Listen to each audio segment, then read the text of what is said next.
and let's do an MCAT cars practice passage. We're going to read this as quickly as we can and get to the questions. On your mark, get set, go. For centuries, the artisanal tradition was defined by the intimate relationship between the creator and the final product.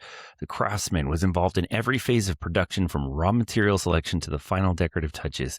This holistic approach fostered a deep understanding of materials and a high degree of personal responsibility for the quality of the output. In this paradigm, efficiency was subordinated to integrity and aesthetic value, with each object serving as a unique reflection of the maker's skill.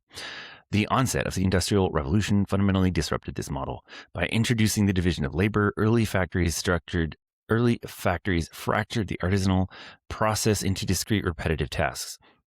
Artisanship was increasingly replaced by manufacturing, prioritizing mass production and economic scalability over the singular handcrafted object. While this shift democratized access to goods by significantly lowering costs, it initiated a profound alienation between the worker and the product of their labor. The worker became a technician focused on a specific mechanical step rather than a creator guiding an object from conception to completion. In contemporary society, however, a resurgence of interest in traditional artisanship has begun to challenge the ubiquitous nature of mass production.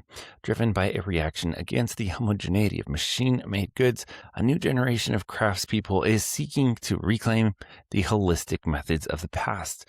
This modern movement, often termed the neo-artisanal revival, does not inherently reject technology, but aims to integrate it with the traditional handwork.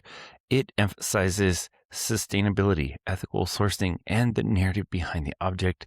Ultimately, this resurgence suggests that the desire for objects with inherent meaning and a clear connection to the maker remains a fundamental human impulse.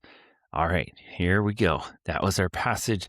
Now let's go ahead and jump to the questions.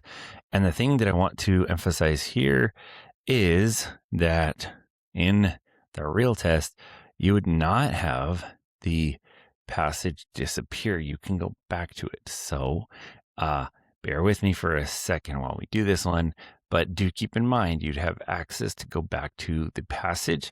Here we go. And the very first question: which of the following best summarizes the author's central thesis? Is it A, the Industrial Revolution completely eradicated the artisanal tradition? Now, the completely eradicated sounds like extreme wording, and it clearly is. He or she does not argue that the Industrial Revolution completely eradicates it. B, the modern neo-artisanal movement rejects all forms of modern technology. As we just read, it doesn't reject all forms. So again, be aware of that extreme wording, and especially if it's contradicted by the passage. C, the historical evolution of craftsmanship reflects a shifting balance between efficiency, worker alienation, and the enduring human desire for meaningful creation. Well, they certainly did shift things around. This is a very general, true statement, so it might be a good answer. We'll keep it. The division of labor was exclusively beneficial because it lowered the cost of consumer goods. They clearly don't think it was exclusively beneficial. Again, the red flags should be going off because of how detailed they make the language in that answer choice. But more importantly, they didn't say it was just beneficial. They said there were some drawbacks as well, right? People felt disconnected. So our answer choice here is going to be the one we held on to, which is C. And I hope that was helpful for you. Try out the other two and drop a comment if you think you have the right answer to one of the other two.